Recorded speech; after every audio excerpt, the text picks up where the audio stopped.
Hello बच्चों, कैसे हो आप सब। तो अभी हम लोग कौन सा चैप्टर पढ़ रहे हैं? पहला चैप्टर क्लास 11 का बेसिक कंसेप्ट ऑफ केमिस्ट्री। हमने लॉज ऑफ केमिकल कॉम्बिनेशंस पढ़े, हमने मोल कॉन्सेप्ट पढ़ा, स्टोइकियोमेट्री ऑफ द रिएक्शन पढ़ा और हमने molecular formula and empirical formula पढ़ा। आई होप आप बहुत एंजॉय कर रहे हो, आपको बड़े अच्छे से समझ आ रहा होगा, न्यूमेरिकल्स बहुत इजीली आप लोगों से सॉल्व हो रहे होंगे।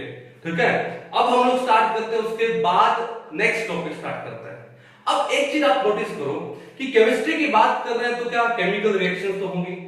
अब एक चीज आपने देखा होगा कि जो most of the chemical reactions है they are carried out in a solution. तो इसका मतलब ये है कि हमको सॉल्यूशन का क्या पता होना चाहिए, कंसंट्रेशन पता होना चाहिए, so that the exact amount of solute can be measured, can be determined. ठीक है, तो अब सॉल्यूशन का कंसंट्रेशन पता करने के लिए हमारे पास बहुत सारी टर्म्स हैं। ठीक है, तो आज का जो हमारा टॉपिक है वो कौन सा है? Concentration terms. आपके क्लास 11 के लिए तो इंपॉर्टेंट है ही है, लेकिन ये क्लास 12 में आपका एक चैप्टर आएगा कौन सा? सॉल्यूशन। तो चैप्टर का नाम ही सॉल्यूशन है। ठीक है, तो उसके अंदर भी आएगा, तो हम लोग अच्छे से समझ लेते हैं और आने वाले फिर चैप्टर्स हमारे लिए थोड़े और इजी हो जाएंगे, क्योंकि चैप्टर का नाम क्या है? बेसिक कंसेप्ट, यानी आपके जो बेसिक कंसेप्ट को स्ट्रॉन्ग करना, ये हमारा फर्ज है ना। चलो तो पढ़ते हैं हम लोग क्या? Concentration terms. अपनी अपनी नोटबुक ओपन कर लो, समझो, नोट्स बनाओ। ठीक है, चलो तो क्या पढ़ने वाले हम लोग? Concentration terms. ठीक है, बड़ी बेसिक लेवल से कराऊंगा आप लोगों को। ठीक है, तो पहला देखो, पहली जो कंसंट्रेशन टर्म है उसे हम लोग क्या बोलते हैं? मोलैरिटी। क्या बोलते हैं उसे? Molarity.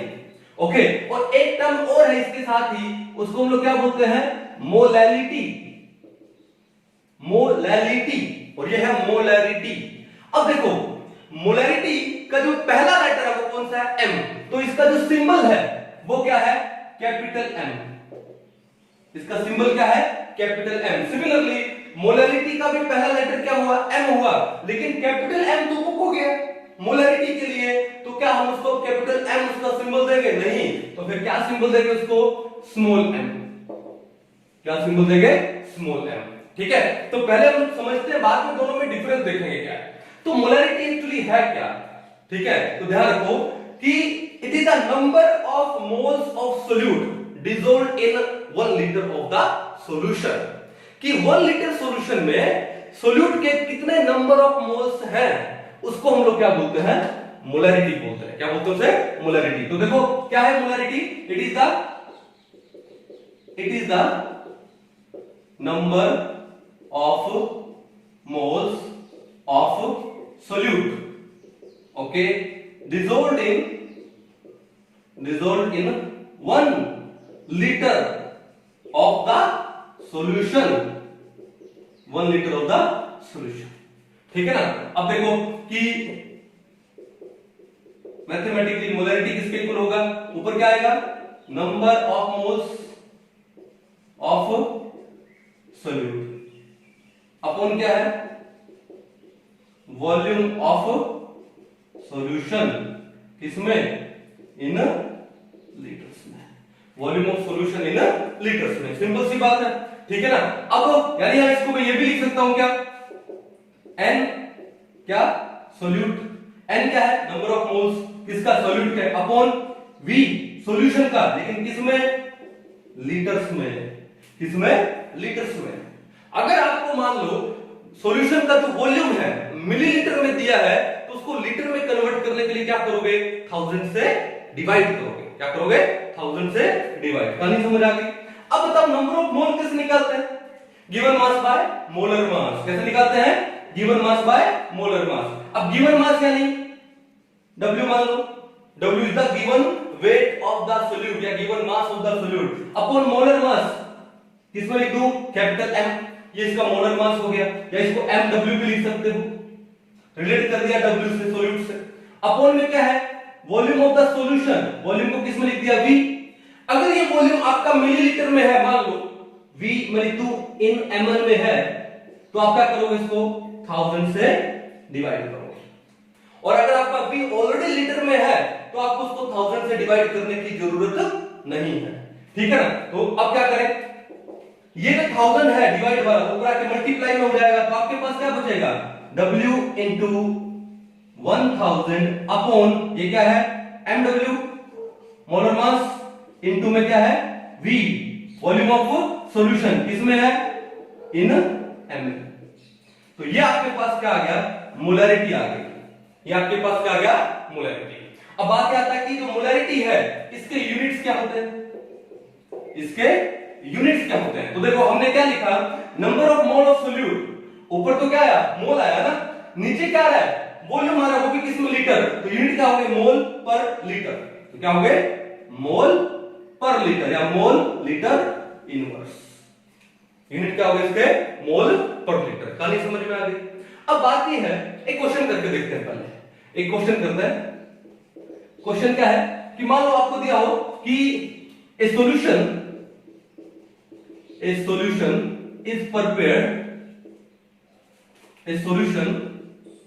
prepared by dissolving 20 gram NaOH in water, 20 gram NaOH in water, ठीक है, टू मेक इट, कितना लिखूं 2 litre, to make it 2 litre. Okay, so what will be its molarity. बड़ा ही बेसिक सा क्वेश्चन मैंने लिया है, what will be its molarity. तो कैसे करेंगे क्वेश्चन को, देखो ध्यान से। तो क्या लिखना अपने को, मोलैरिटी निकालना, और मोलैरिटी क्या होती है N अपॉन में V, N अपॉन V, ठीक है, और V किस में इन लीटर्स में, और अगर मिलीलीटर में हो तो क्या काम करेंगे 1000 से डिवाइड करेंगे। N क्या है number of moles of solute, और नंबर ऑफ मोल कैसे निकालते हैं, गिवन मास बाय मोलर मास। तो आपका सोल्यूट क्या है यहाँ पे NaOH, सोलवेंट क्या है वाटर, और बना क्या इससे सॉल्यूशन। तो सोल्यूट का गिवन वेट कितना है 20 अपॉन, और सोल्यूट का मोलर वेट मोलर मास कितना है, तो देखो NaOH सोडियम का कितना होता है 23, ऑक्सीजन का कितना होता है 16, और हाइड्रोजन का होता है 1, टोटल कितना हो गया 40 हो गया, कितना हो गया 40। सो 40 is the molar weight of NaOH। तो 20 अपॉन 40 अपॉन, फिर क्या बोला volume of solution in litre. अरे भैया आपको ऑलरेडी सॉल्यूशन का वॉल्यूम लीटर में दिया हुआ है, तो आपको कोई इसको 1000 से डिवाइड करने की जरूरत नहीं है। अगर मिलीलीटर में देता, मान लो आपको देता 250 ml या 500 ml 750 ml, तो आप क्या कर देते 1000 से डिवाइड करके उसको लीटर बनाते। लेकिन ऑलरेडी लीटर में दिया है तो डिवाइडेड बाय क्या कर दोगे 2 कर दोगे। अब 20/40 कितना आया 1/2, तो आपके पास ये आ गया 1/2, और नीचे भी क्या है 2, तो टोटल ये कितना हो गया 1/4, और 1/4 का मतलब कितना हुआ 0.25, कितना मतलब हुआ 0.25, और आगे सिंबल क्या लगा दोगे m, आगे सिंबल क्या लगा दोगे m, तो मोलैरिटी कितना आ गया आपके पास 0.25। अब बात यह है कि सिंबल m को बोलोगे कैसे, क्या आप ऐसे लिखोगे 0.25 m, तो इस सिंबल m को बोलते कैसे। देखो ये टर्म क्या है मोलैरिटी, तो मोलैरिटी का एंड का इटी हटा दो, क्या बचा मोलर, तो सिंबल m को बोलते हैं मोलर। तो इस सॉल्यूशन का मोलैरिटी कितना हुआ 0.25 मोलर, 0.25 मोलर। कहानी समझ गए, ठीक है, बड़ा ही बेसिक सा क्वेश्चन था। अब देखो एक बात है यहां पर, बात यह है कि जैसे जो वॉल्यूम होता है ना वो टेम्परेचर पे डिपेंड करता है। अगर आप टेम्परेचर इंक्रीज करोगे तो वॉल्यूम इंक्रीज होगा, और अगर आप टेम्परेचर डिक्रीज करोगे तो वॉल्यूम डिक्रीज होगा। अब मजे वाली बात यह है कि इस मोलैरिटी में भी हमारे पास क्या आता है टर्म में वॉल्यूम है सॉल्यूशन का। यानी अगर मान लो कि मैं कोई सॉल्यूशन प्रिपेयर कर रहा हूं और मैं प्रिपेयर कर रहा हूं मान लो समर टाइम में, जहां पे जैसे राजस्थान में हूं, आप अभी भी देख रहे हो स्वेट आ रहा है, ठीक है, तो राजस्थान में जहां टेम्परेचर 48 49 50 तक चला जाता है तो टेम्परेचर तो ज्यादा हो गया ना। टेम्परेचर बढ़ने से वॉल्यूम क्या होता है बढ़ता है। अगर वॉल्यूम बढ़ेगा ये डिनोमिनेटर बढ़ा तो ये वैल्यू क्या आएगी कम आएगी।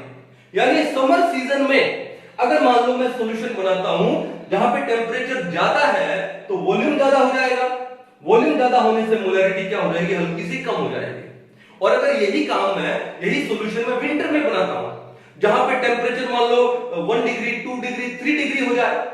अब देखो 50 डिग्री में और 1 डिग्री में कितना डिफरेंस है, ठीक है। तो टेम्परेचर कम होने से वॉल्यूम भी क्या हो जाएगा, कम हो जाएगा, और वॉल्यूम अगर कम हो गया तो मोलैरिटी क्या हो जाएगी, बढ़ जाएगी। अगर वॉल्यूम कम हो गया तो मोलैरिटी क्या हो जाएगी, बढ़ जाएगी, और अगर वॉल्यूम बढ़ गया तो मोलैरिटी क्या हो जाएगी, घट जाएगी। तो इसका मतलब है कि number of moles of solute में मैंने कोई चेंज नहीं किया, लेकिन बात यह है कि टेम्परेचर के अकॉर्डिंग ये मोलैरिटी की वैल्यू कम ज्यादा आएगी। तो मैं आपसे पूछ रहा हूं, क्या मोलैरिटी एक अच्छा कंसंट्रेशन टर्म है? नो। क्यों नहीं है? क्योंकि मोलैरिटी पे वॉल्यूम आता है और volume is temperature dependent. In short molarity is temperature dependent. तो मोलैरिटी क्या होती है, टेम्परेचर डिपेंडेंट होती है। It depends on temperature, dependent. और जो कंसंट्रेशन टर्म टेम्परेचर डिपेंडेंट होती है उसको हम लोग अच्छी नहीं मानते हैं कैलकुलेशन के लिए, क्योंकि वहां पे आपके पास एरर आएगी, और एरर आएगी तो फिर क्या फायदा। सही है। अभी नीट में 2-3 साल पहले भी क्वेश्चन आया था, which among the following is independent of temperature या dependent on temperature. Dependent on temperature था, और उसमें क्या था, एक मोलैरिटी भी था। बड़ा ही हलवा क्वेश्चन था, 4 नंबर फ्री के थे। तो मोलैरिटी कैसे पता लगेगा कि कौन सी कंसंट्रेशन टर्म है वो टेम्परेचर पे डिपेंड करती है या नहीं करती है? क्या करोगे, अगर किसी कंसंट्रेशन टर्म में वॉल्यूम आ गया तो वो टेम्परेचर डिपेंडेंट हो जाएगी। That is not a good concentration term to express. समझ आ गया आप लोगों को? कोई दिक्कत नहीं है।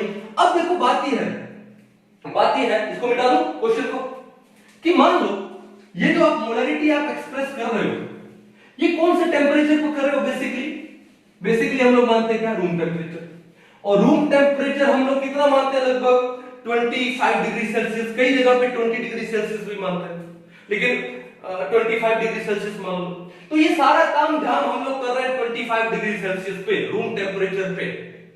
लेकिन मैं कहूं कि अगर यही काम धाम हम 0 डिग्री सेल्सियस पे करें तो, एट 0 डिग्री सेल्सियस, यही हम 0 डिग्री सेल्सियस पे करें तो भैया, तो उस टर्म को मोलैरिटी नहीं बोलते हैं, उसको हम लोग क्या बोलते हैं, डीमल। DEMAL, डीमल। डीमल क्या होती है? डीमल होता है क्या, it is number of moles of solute dissolved in 1 liter of the solution, volume of solution किसमें, लीटर्स में, बट कब, at 0 degree Celsius. 0 degree Celsius पे अगर हो यही, तो उसको मोलैरिटी नहीं बोलते हैं, क्या बोलते हैं उसको, डीमल बोलते हैं। लेकिन मैं क्या कर रहा हूं, ये आपके बहुत ही कम काम आएगा, शायद हो सकता है काम ही ना आए। क्यों काम ना आए? कि सर क्या होता है कि मोस्ट ऑफ द टाइम हम जो सॉल्वेंट लेते हैं किसी सॉल्यूशन को प्रिपेयर करने में, वो क्या लेते हैं, water is a universal solvent, और वाटर का फ्रीजिंग पॉइंट कितना है, 0 डिग्री सेल्सियस। तो 0 डिग्री सेल्सियस पे तो वाटर फ्रीज होने लगता है। जब वो फ्रीज होने लगेगा तो फिर आप उसका सॉल्यूशन कैसे बनाओगे? इसका मतलब आपको वाटर के अलावा कोई और सॉल्वेंट लेना पड़ेगा जिसका फ्रीजिंग पॉइंट 0 नहीं होकर के नेगेटिव हो, ठीक है। तो अब हम लोग लैब में most of the time solution बनाते हैं तो सॉल्वेंट क्या लेते हैं, वाटर।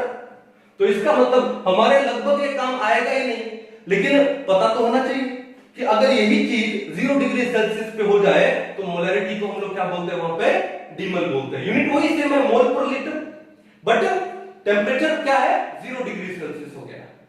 कहानी समझ आई आप लोगों को? अच्छे से एक बार उतार लो, फिर आगे बढ़ो।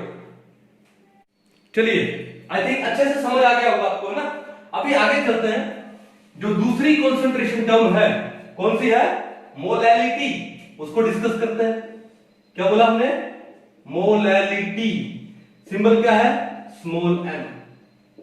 अब ये भी देखते हैं कि मोलैरिटी में और मोलैलिटी में डिफरेंस क्या है, ठीक है ना। तो मोलैलिटी क्या होती है, it is the number of moles of solute dissolved in 1 kilogram of the solvent. Solvent के 1 किलोग्राम में सोल्यूट के कितने नंबर ऑफ मोल्स डिसॉल्व हैं, तो उसको हम लोग क्या बोलते हैं, मोलैलिटी। क्या बोलते हैं उसे, मोलैलिटी। तो क्या है, इट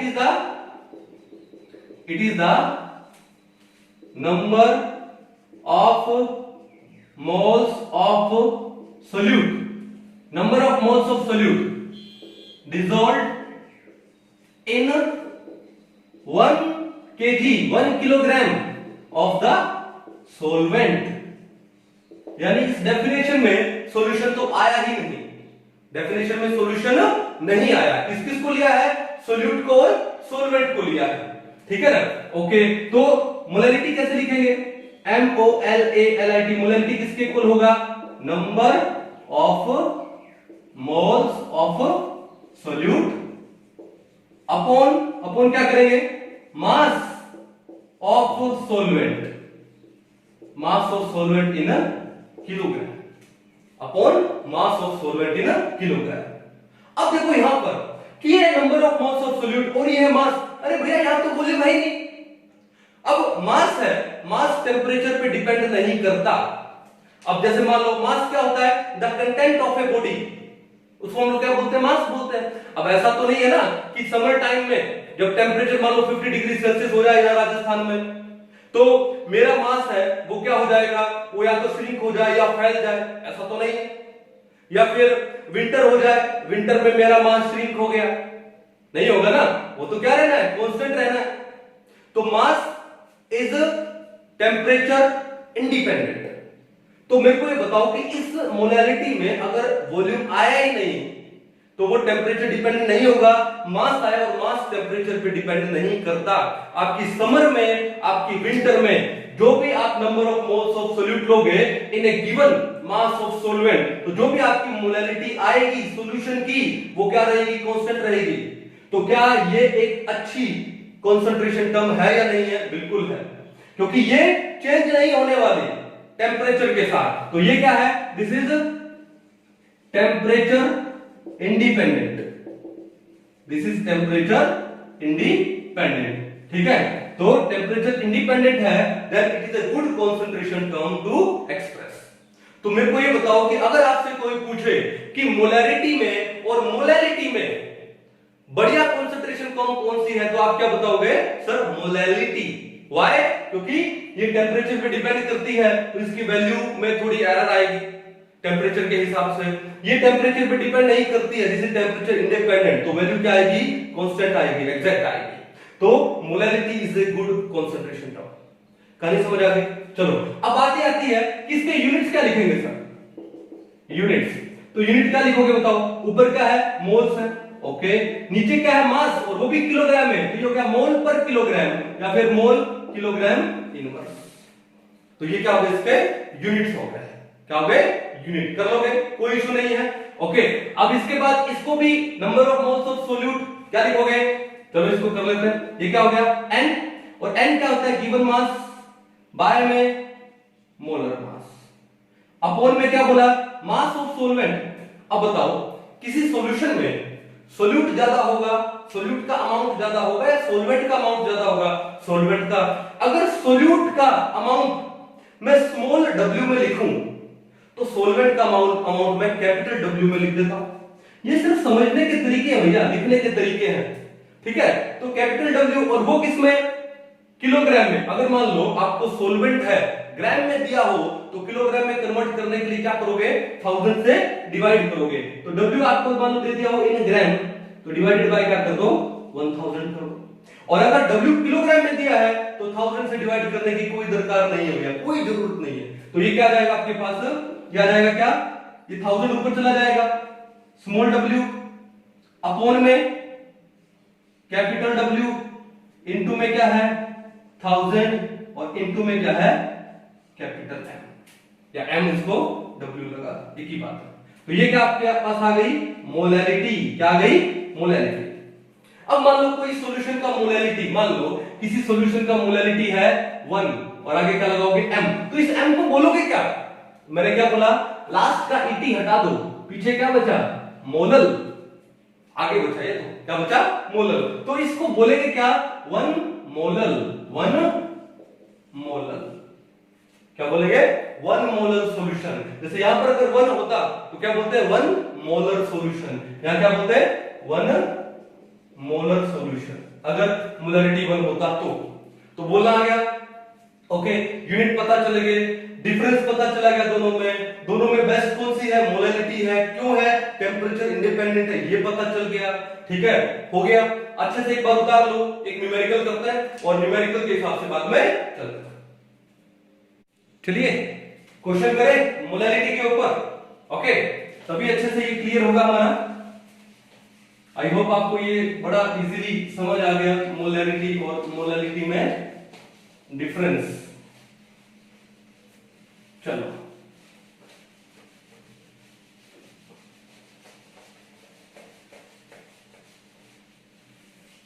हाँ जी, तो एक क्वेश्चन है, क्या क्वेश्चन है, what is the molality if 20 gram sodium hydroxide is dissolved in 500 ml of water। ये आपको क्वेश्चन दिया है कि आपके पास 500 ml वाटर है और उसके अंदर 20 ग्राम सोडियम हाइड्रोक्साइड को क्या किया है, डिसोल्व किया है, तो उसका मोलैलिटी क्या होगा। तो देखो मोलैलिटी में वॉल्यूम तो आता ही नहीं, मोलैलिटी में तो वॉल्यूम आता ही नहीं, क्या आता है वहां पे, मास आता है, वो भी क्या, सोलवेंट का। तो अगर आपको वॉल्यूम दे रखा है और मास निकालना हो तो क्या काम करें, तो आपको डेंसिटी आना चाहिए कि डेंसिटी क्या होती है, मास बाय वॉल्यूम। तो आपको डेंसिटी देगा क्वेश्चन में, बहुत सारे क्वेश्चन ऐसे जहां पे डेंसिटी देगा, लेकिन इस क्वेश्चन में डेंसिटी की जरूरत नहीं है देने की। कैसे नहीं है, हमने लास्ट लेक्चर्स में क्या डिस्कस किया था कि दो की डेंसिटी तो हमको पता होना चाहिए, किसका, एक तो वाटर का और एक हाइड्रोजन का। दोबारा से बताओ, वाटर का डेंसिटी कितना होता है, प्योर वाटर का डेंसिटी 1 ग्राम पर ml और हाइड्रोजन का डेंसिटी कितना होता है, 0.00089 ग्राम पर ml, ये हाइड्रोजन का डेंसिटी होता है। तो वाटर की डेंसिटी की हमको जरूरत नहीं है, वी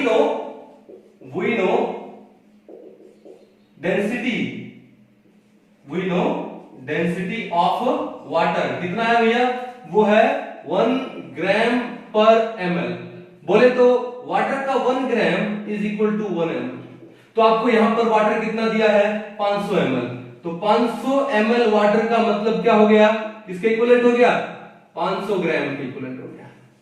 क्या हो गया, इक्विवेलेंट। अब क्वेश्चन पढ़ो, what is the molality of 20 gram NaOH, solute क्या है, NaOH is dissolved in 500 ml of water। Water क्या है, सोलवेंट, सोलवेंट का वॉल्यूम दिया था, तो हमने क्या किया, डेंसिटी पता लगा कि डेंसिटी वाटर की 1 होती है, तो उस वॉल्यूम को कन्वर्ट कर दिया किसमें, मास में। तो अब हम लोग निकाल लेते हैं यहां से क्या, मोलैलिटी। मोलैलिटी क्या होगी, number of moles of solute. Okay, solute के मोल कैसे निकालेंगे, गिवन मास बाय में NaOH का मोलर मास कितना होता है, 40 upon mass of solvent in kilogram.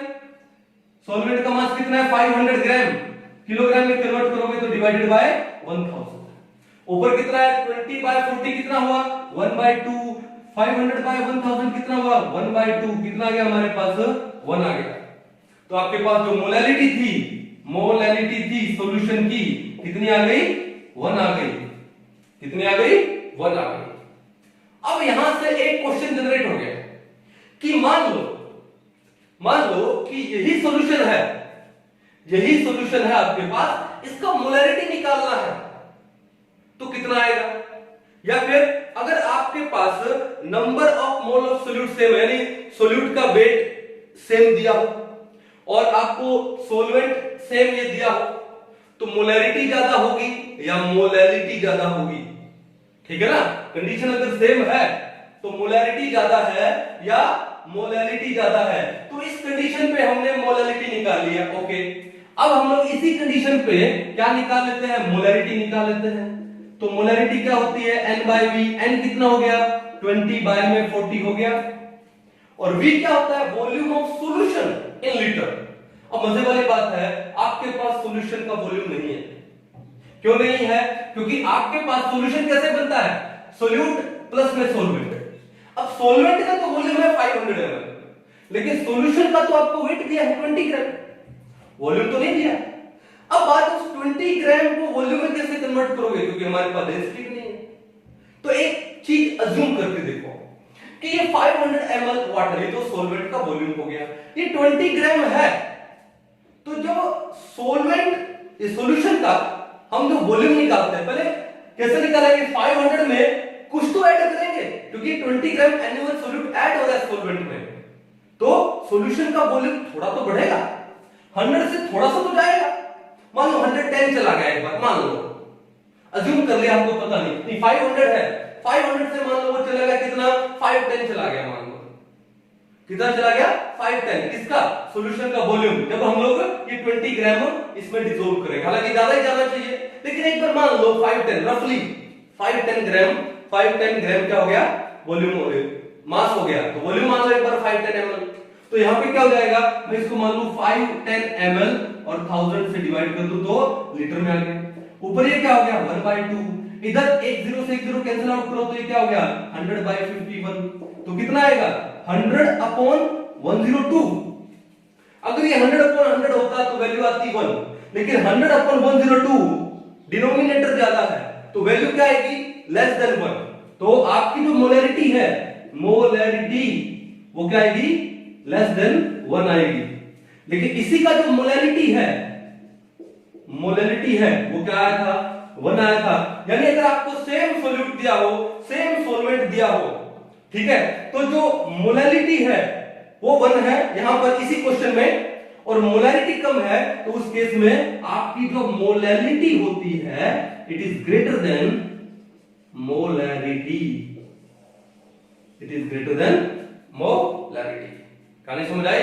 Situation अगर आपको सेम दी हो तो कौन ज्यादा होता है, मोलैरिटी या मोलैलिटी? मोलैलिटी ज्यादा होती है, ठीक है, कर पाओगे? तो ये क्वेश्चन था एक मोलैलिटी के ऊपर, और बहुत सारे क्वेश्चन मिलेंगे। चलो यहां तो हमारा काम हो गया, वाटर था तो डेंसिटी की जरूरत नहीं थी। मान लो वाटर के अलावा कोई आपको कोई और सॉल्वेंट दे दे तो वहां पे आपको क्या देगा, डेंसिटी देगा। या फिर मान लो आपको सॉल्यूशन दे दिया, आपको बोल दिया कि इन 2 लीटर ऑफ सॉल्यूशन, ठीक है, अब जब सॉल्यूशन का आपको वॉल्यूम दे दिया तो उस वक्त आपको डेंसिटी देगा सॉल्यूशन का, तो उस वक्त आप सॉल्यूशन का मास निकाल लोगे। डेंसिटी क्या होती है, मास बाय वॉल्यूम। तो सॉल्यूशन का मास निकाल लोगे, लेकिन आपको क्या चाहिए, मास तो सॉल्वेंट चाहिए। तो सॉल्वेंट का मास कैसे निकालोगे वहां पे, तो मास ऑफ सॉल्वेंट कैसे निकालोगे, वो निकालोगे आप क्या, mass of solution minus mass of solute, ठीक है, ऐसे निकालोगे। तो सॉल्वेंट का मास अगर वो ग्राम में आता है तो 1000 से डिवाइड कर दो किलोग्राम में और मोलैलिटी निकाल लीजिए। आप सोल्व करके देखिए क्वेश्चन, और अगर नहीं होते हैं तो आप मेरे को भेजिए, डाउट्स में हम लोग करेंगे, ठीक है। आई होप आपको ये मोलैलिटी समझ आया हो। चलिए इसके बाद जो नेक्स्ट कंसंट्रेशन टर्म है, मिटा देता हूं इसको। नेक्स्ट कंसंट्रेशन टर्म है वो कौन सी है, फॉर्मेलिटी। वो कौन सी है, फॉर्मेलिटी। बेसिकली मैंने देखा है करवाते नहीं है, लेकिन हम लोग करेंगे यहां पे। नेक्स्ट कौन सी है, फॉर्मेलिटी। पहला लेटर क्या है, एफ, तो इसका जो सिंबल होगा वो क्या हो जाएगा, कैपिटल एफ हो जाएगा। तो फॉर्मेलिटी क्या होती है, फॉर्मेलिटी होती है it is the number of gram formula weight. क्या बोला, it is the number of gram formula weight या formula mass of solute, okay, dissolved in 1 liter of solution। तो पहले तो देख के बताओ, मैंने बोला 1 लीटर ऑफ द सॉल्यूशन, क्या फॉर्मेलिटी एक अच्छी कंसंट्रेशन टर्म है टू एक्सप्रेस, नो वाई, क्योंकि वॉल्यूम आ गया, और वॉल्यूम क्या होता है, टेम्परेचर डिपेंडेंट होता है। तो अब इसके यूनिट्स क्या हो जाएंगे, क्या हो जाएंगे बताओ, क्या बोला, ग्राम फॉर्मूला वेट बोला ना, तो क्या यूनिट क्या हो जाएगा, फॉर्मूला वेट। अब फॉर्मूला वेट किसमें है, ग्राम में तो है, किसमें है, ग्राम में, किसमें है, ग्राम। और वो कैसे निकालेंगे, वेट करो, ठीक है। तो पहले पढ़ते हैं क्या, ये formality is equal to number of gram formula weight upon में वॉल्यूम ऑफ सॉल्यूशन, किसमें, इन लीटर्स। कि सर ये समझ में नहीं आया सर कि ग्राम फॉर्मूला वेट क्या है। अगर मैं आपको बोलता ग्राम मोलिकुलर वेट या ग्राम मोलिकुलर मास, तो मतलब क्या होता, मोलर मास। कि मोलर मास को या मोलिकुलर मास को अगर ग्राम में एक्सप्रेस कर दो तो 1 मोल का मास आ जाता है, तो क्या हो जाता, मोलिकुलर मास हो जाता। कहानी सही है ना? ओके, तो भैया बात ही है कि सर अगर ये फॉर्मूला वेट यानी किसी सॉल्यूट का फॉर्मूला दिया तो सर हम जितने भी निकालते हैं तो फॉर्मूला से तो निकालते हैं, नहीं नहीं, ये कहां पर अप्लाई होता है, formality it is applied for ionic solids. Ionic solids क्यों सर, आयोनिक सॉलिड के लिए क्यों भैया, बात ये है, अगर मैं आपको एक एग्जांपल दूं, मैं लिखूं NaCl, क्या लिखूं मैं, NaCl, तो मैं आपसे पूछूं कि जो NaCl है, ठीक है, ये जो फॉर्मूला है ये मॉलिक्यूलर फॉर्मूला है या एम्पिरिकल फॉर्मूला है? तो आपके माइंड में क्या आएगा कि सर NaCl तो मॉलिक्यूलर फॉर्मूला ही होना चाहिए। नो नो नो, ये एक एम्पिरिकल फॉर्मूला है, simplest whole number ratio of atoms, ठीक है, ये एम्पिरिकल फॉर्मूला है। ठीक है, कैसे कि जो आयोनिक सॉलिड होते हैं, जैसे यहां पर क्या है, Na positive Cl negative, cations और एनायंस है, तो इसका ये फॉर्मूला नहीं है। अगर एक चैप्टर आएगा क्लास 12 में सॉलिड स्टेट, तो उनमें आयोनिक सॉलिड्स के बारे में डिटेल में पढ़ते हैं।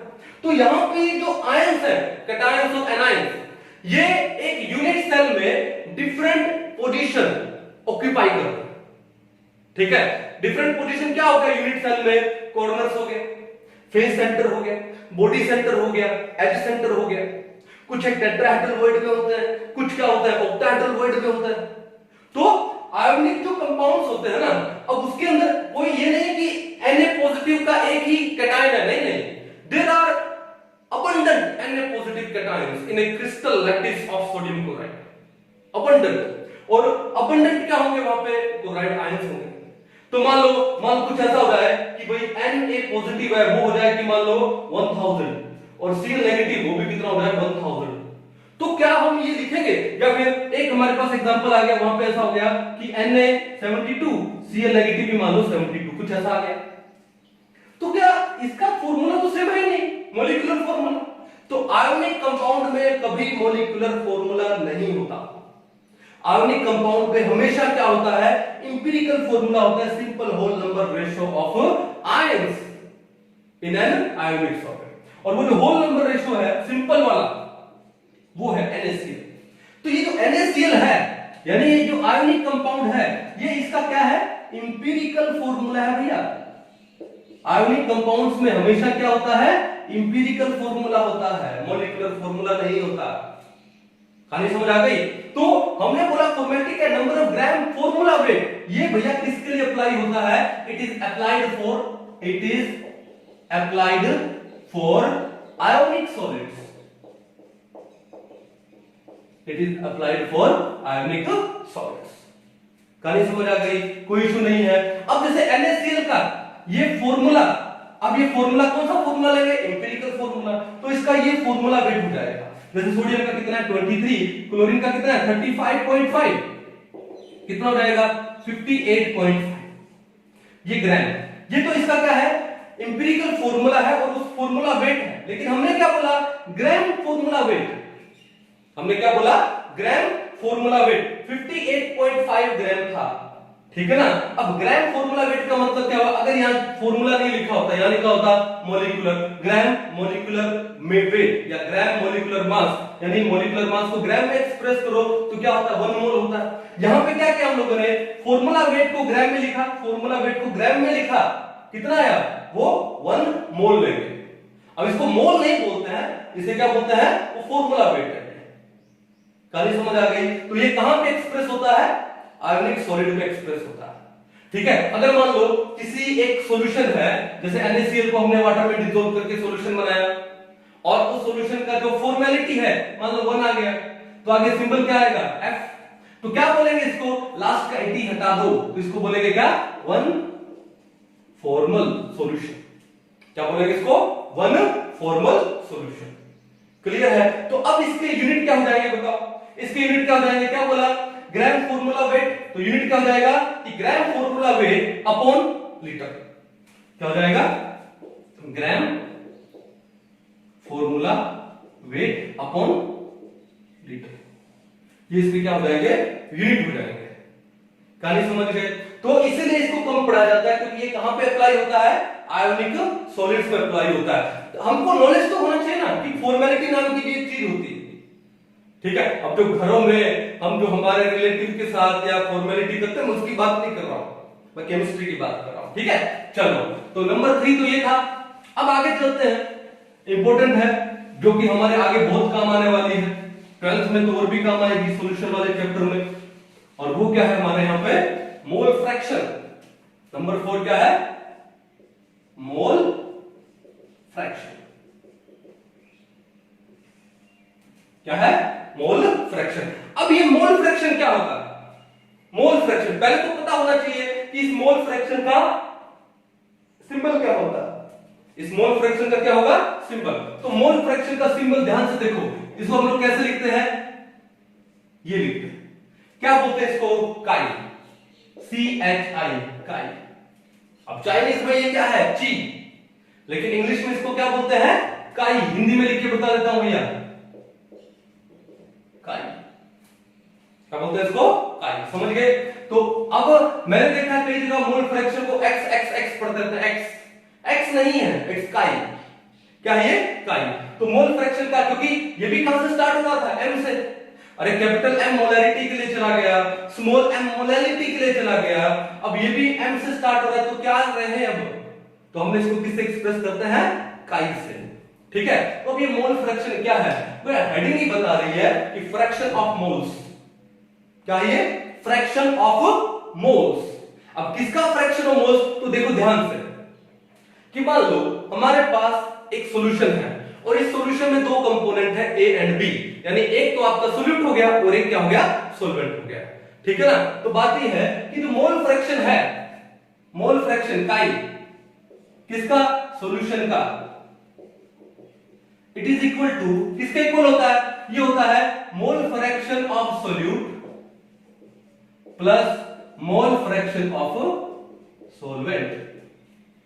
सॉल्यूशन का मोल फ्रैक्शन किसके इक्वल होता है, मोल fraction of solute plus mole fraction of solvent, clear है। अब सोल्यूट का मोल फ्रैक्शन कैसे निकालेंगे, ये निकालेंगे number of moles of solute upon number of moles of solution, यानी कि सॉल्यूशन में जो टोटल नंबर ऑफ क्या है, मोल्स है, उनमें सोल्यूट के कितने मोल है, तो उसका फ्रैक्शन हो गया, मोल फ्रैक्शन हो गया। तो number of mole of solute upon number of moles of solution. अब सॉल्यूशन में आपके पास है क्या, मान लो दो ही कंपोनेंट थे, लेकिन सॉल्यूशन है वो बाइनरी हो गया ना, जिसमें दो कंपोनेंट हैं, लेकिन ट्राइनरी भी हो सकता है। मान लो तीन कंपोनेंट हो जाए A B C, तो नीचे क्या लिखूंगा मैं, Na प्लस Nb प्लस में Nc। अगर दो ही कंपोनेंट है तो Na प्लस में Nb, और अगर तीन से ज्यादा है Na plus Nb plus Nc plus Nd, समझ जाओगे। लेकिन मान लो सॉल्यूशन आपका बाइनरी है, किसके लिए लिख रहा हूं मैं, for binary solution. Binary solution का मतलब क्या है, ए solution having only two components, उसे बाइनरी सॉल्यूशन बोलते हैं। तो number of moles of solute upon number of moles of solution, इसको मैं लिख रहा हूं number of mole of solute plus number of moles of solvent. तो इन दोनों को ऐड कर देंगे तो क्या आएगा, number of moles of solution आ जाएगा। तो ये तो आ गया काई सोल्यूट का mole fraction solute plus mole fraction of solvent क्या होगा, number of moles of solvent upon number of moles of solute plus number of moles of solvent. ये सॉल्वेंट का मोल फ्रैक्शन आ गया। अब बात यह है कि अगर मैं दोनों साइड से एलसीएम लूं तो आपका एलसीएम कितना आ गया, number of moles of solute plus number of moles of solvent, ये आपका एलसीएम आ गया। तो कैंसिल हो गया, तो ऊपर क्या बचा, यहां पर आ गया number of moles of solute plus ये भी कैंसिल हो गया, यहां पर क्या आ गया, number of moles of solvent. अब मेरे को ये बताओ, ये और ये तो सेम है, वैल्यू कितनी आ गई, 1 आ गई, किसकी, मोल फ्रैक्शन ऑफ सॉल्यूशन की। यानी कुछ भी हो जाए, कैसा भी सॉल्यूशन क्यों ना हो, कैसा भी सॉल्यूशन क्यों ना हो, सॉल्यूशन का मोल फ्रैक्शन हमेशा 1 रहता है। किसी भी सॉल्यूशन का मोल फ्रैक्शन कितना होता है? 1 होता है। कितना होता है? 1। कर लोगे? कोई भी सॉल्यूशन है, मोल फ्रैक्शन कितना होगा? 1 होगा।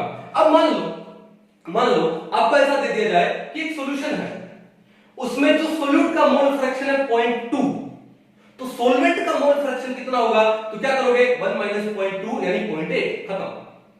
आपसे पूछ लिया जाए कि एक सॉल्यूशन में सॉल्वेंट का मोल फ्रैक्शन 0.6 है, तो सोल्यूट का मोल फ्रैक्शन कितना होगा? 0.4। इजी। लेकिन अगर आपसे पूछ लिया जाए ट्रिकी कि एक सॉल्यूशन में सोल्यूट का मोल फ्रैक्शन, जब मैं आपसे पूछता हूं कि सॉल्यूशन में सोल्यूट का जो मोल फ्रैक्शन है मान लो 0.25 है, तो सॉल्यूशन का मोल फ्रैक्शन कितना होगा? कितना होगा बताओ? सोल्यूट का मोल फ्रैक्शन 0.25 है, तो सॉल्यूशन का मोल फ्रैक्शन कितना होगा? सोचो। अब आपके माइंड में बहुतों ने ये सोचा होगा कि 0.25 है तो वो कितना हो जाएगा? 0.75। ये देखो, मैंने पूछा क्या है? मैंने पूछा सॉल्यूशन का। अरे सॉल्यूशन का मोल फ्रैक्शन तो 1 ही होता है। कितना होता है? 1 होता है। समझ जाओगे? तो ये था आपका मोल फ्रैक्शन। अब देखो ध्यान से कि मोल फ्रैक्शन की यूनिट क्या है? क्या है? यूनिट्स। अब भैया ऊपर भी मोल नीचे भी मोल कैंसिल आउट हो गया, तो भैया ये हो गया यूनिटलेस। ये क्या हो गया? यूनिटलेस। सबसे बढ़िया बात हो गई। दूसरी बात, कहीं नंबर ऑफ मोल आ रहे हैं, देयर इज नो वॉल्यूम, तो इसका मतलब क्या है? Temperature independent. टेम्परेचर क्या हो गया? इंडिपेंडेंट हो गया। तो बताओ कि मोल फ्रैक्शन है एक अच्छी कंसंट्रेशन टर्म है कि नहीं है? बिल्कुल है। व्हाई? कि पहली बात तो यूनिटलेस है, और दूसरी बात टेम्परेचर इंडिपेंडेंट है। ना तो यूनिट का लफड़ा, ना टेम्परेचर का लफड़ा। तो मोल फ्रैक्शन एंड मोलैलिटी दोनों ही बहुत शानदार कंसंट्रेशन टर्म है। कभी आपसे पूछा नहीं जाएगा, कहीं लिखा नहीं है, लेकिन एक बात और पूछूं कि अगर मोलैलिटी और मोल फ्रैक्शन में से आपको एक चूज करना पड़े, मोलैलिटी भी अच्छी है, मोल फ्रैक्शन भी अच्छा है, उनमें से एक चूज करना पड़े बेस्ट, तो कौन सा चूज करोगे? मैं चूज करूंगा मोल फ्रैक्शन। व्हाई? कि दोनों तो टेम्परेचर इंडिपेंडेंट है, लेकिन मोलैलिटी में यूनिट तो है, यहां तो यूनिट भी नहीं है, यूनिटलेस है। और हमको मोलैलिटी में क्या होता है कि आपको सोल्यूट दे दिया जाए, सॉल्वेंट दे दिया जाए, फिर आपको सॉल्यूशन का मोलैलिटी निकालना पड़ेगा। अरे यहां पे तो सॉल्यूशन का मोल फ्रैक्शन निकालने की जरूरत नहीं है, ऑलरेडी पता है कितना होता है? 1 होता है। कितना होता है? 1 होता है। कहानी समझ गए? तो कितना सिंपल था ये। ओके, तो एक बार इसको उतार लो। एक बड़ा ही शानदार क्वेश्चन आया हुआ है क्लास 12 के सॉल्यूशन वाले चैप्टर में, उसमें भी यही है। ओके, वो क्वेश्चन अटेम्प्ट करते हैं क्योंकि वो 2-3 बार क्वेश्चन आ गया, तो तब तक एक बार इसको उतार लो, फिर हम लोग क्वेश्चन अटेम्प्ट करते हैं। चलिए देखो, एक क्वेश्चन है जो AIPMT 2005, 2011, 2015 लगातार 3 बार आया है, सेम क्वेश्चन। तो इसका मतलब तो इंपॉर्टेंट होगा ना। तो देखो क्वेश्चन क्या है? What is the mole fraction of the solute in 1 small M यानी 1 मोलर एक्वस सॉल्यूशन। ठीक है, 1 मोलर एक्वस सॉल्यूशन। बड़ा ही मजेदार क्वेश्चन है, सिंपल भी है अगर कॉन्सेप्ट आपका क्लियर है तो इसमें क्या बोला? मोल फ्रैक्शन ऑफ सोल्यूट आपको निकालना क्या है? काई सोल्यूट निकालना है, ये आपको निकालना है। और आपको गिवन क्या है? मोलैलिटी दिया आपको मोलैलिटी कितना दिया है? 1 मोलर। और उसने क्या बोला है? Aqueous solution. यार यहां से समझ जाना चाहिए कि आपका जो सॉल्वेंट है, एक्वस यानी वाटर, तो भैया आपका जो सॉल्वेंट है वो क्या है? वाटर है। वो क्या है? वाटर।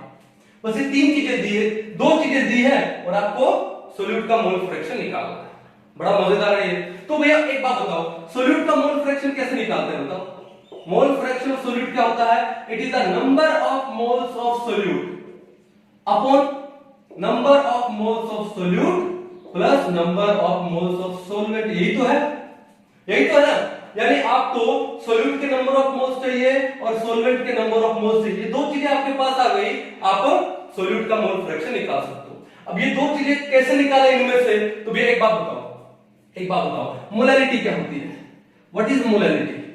मोलैलिटी क्या होती है? It is number of moles of solute, N solute upon में क्या होता है?